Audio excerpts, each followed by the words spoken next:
శేఖర్ రెడ్డి సంబంధించినటువంటి కుటుంబంలో మరొక వ్యక్తి రాజకీయాల్లోకి రాబోతున్నారు అనేటువంటి అంశం. ఇది ఎవరి గురించో కాదు, ప్రస్తుతం Andhra Pradesh PCC president YS Sharmila తనయుడు వైఎస్ రాజారెడ్డి గురించి.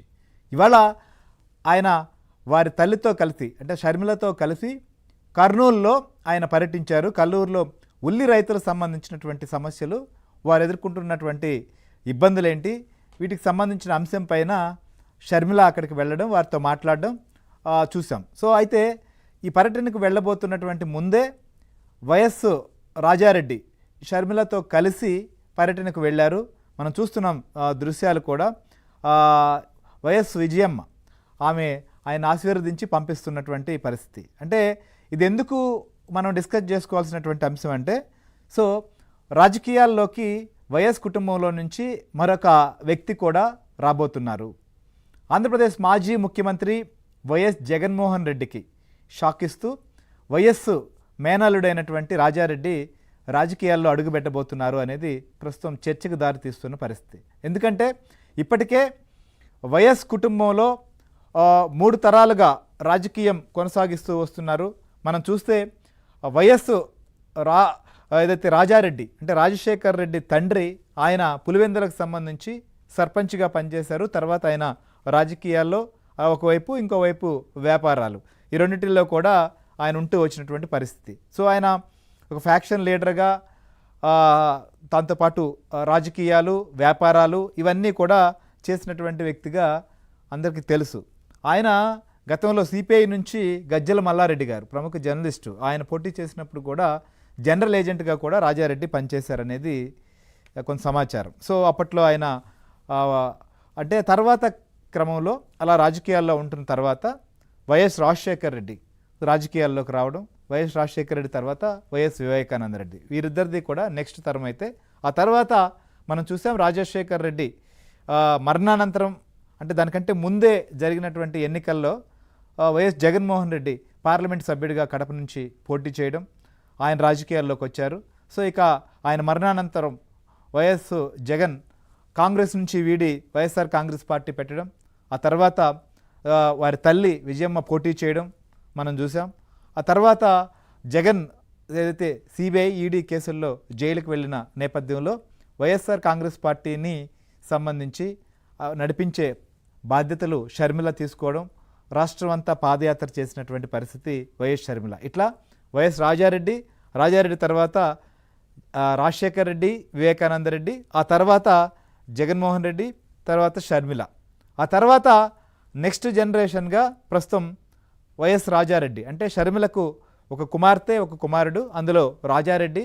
ఇటీవల ఆయన వివాహం కూడా జరిగింది, మనం చూసాం.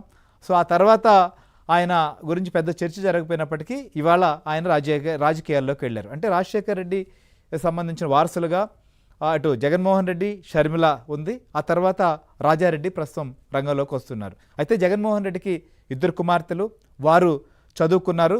వర్షారెడ్డి, హర్షారెడ్డి. వర్షారెడ్డి ఆమె లండన్లో ఆమె ఎంఎస్ చేసింది.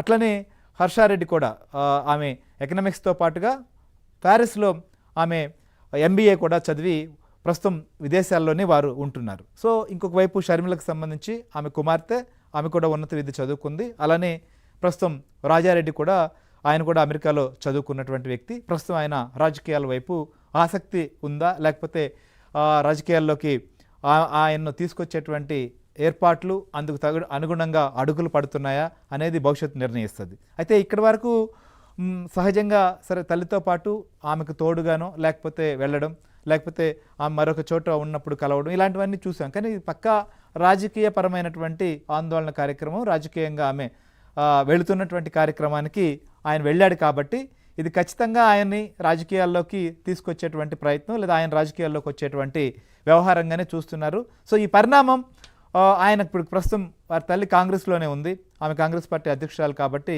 ప్రస్తుతం ఆయన ఆ పార్టీ పక్షంగానే వచ్చాడనుకోవచ్చు. అయితే భవిష్యత్తు రాజకీయ పరిస్థితులు, పరిణామాలు ఎలా ఉండబోతున్నాయి? సో ఈ పరిణామం అటు వైఎస్ఆర్సీపీలో కూడా చాలా చర్చకు దారితీస్తుంది. ఎందుకంటే ఆ కుటుంబంలో ప్రస్తుతం జగన్మోహన్ రెడ్డికి సంబంధించి 2 వారసులుగా వారి కుమార్తెలు ఉన్నారు.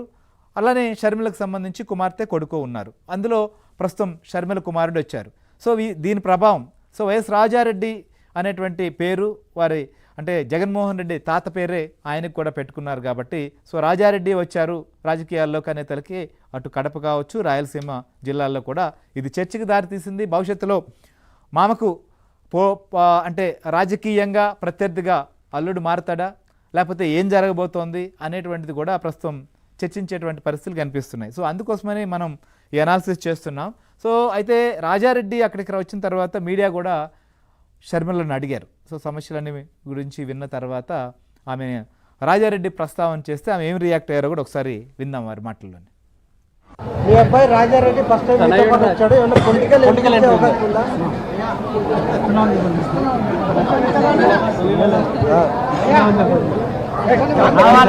చెప్పాలి రావాలని చెప్తున్నారు.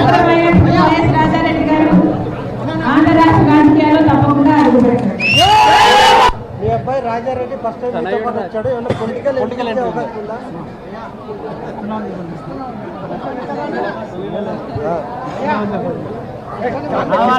చెప్పాలి రావాలని చెప్తున్నారు.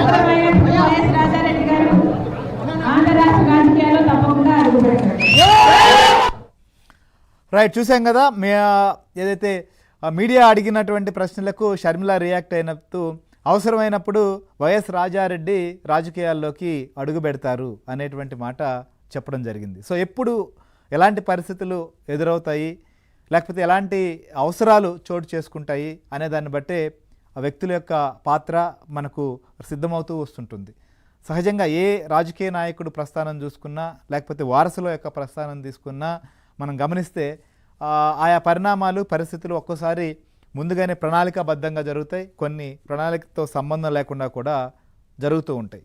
సో అలాంటి రాజకీయ ఎంట్రీయే షర్మిలకు కూడా జరిగింది. సో ఆల్రెడీ జగన్మోహన్ రెడ్డి రాజకీయాల్లో ఉన్న తరుణంలో ఇక ఆయన జైలుకు వెళ్ళిన తర్వాత ఆయన పక్షంగా జగన్ వదిలిన బాణంగా షర్మిల రాజకీయాల్లోకి ఎంట్రీ అవ్వడం, తర్వాత సరే వైఎస్ఆర్సీపీలో ఆమెకు తగిన ప్రాధాన్యం రాజకీయపరమైనటువంటి ప్రాధాన్యం లేదు, ఆస్తులపరమైనటువంటి న్యాయం జరగలేదు అని చెప్పి అన్నతో విభేజించడం, తెలంగాణలోకి రావడం, అక్కడ కొత్త పార్టీని స్టార్ట్ చేసి ఆమె సుదీర్ఘ పాదయాత్ర చేయడం, తర్వాత కాంగ్రెస్ పార్టీకి చేరుకోవడం, కాంగ్రెస్ పార్టీ అధిష్టాన పెద్దలు చెప్పిన తర్వాత తెలంగాణ సంబంధించినటువంటి రాజకీయాల్లో తెలంగాణ కాంగ్రెస్కు నష్టం జరుగుతోందనేటువంటి ప్రక్రియలో భాగంగా ఆమె ఆంధ్రప్రదేశ్కు పంపడం, అక్కడ పీసీసీ బాధ్యతలు అప్పచెప్పడం, ఇలాంటివన్నీ కూడా చోటు చేసుకున్నాయి.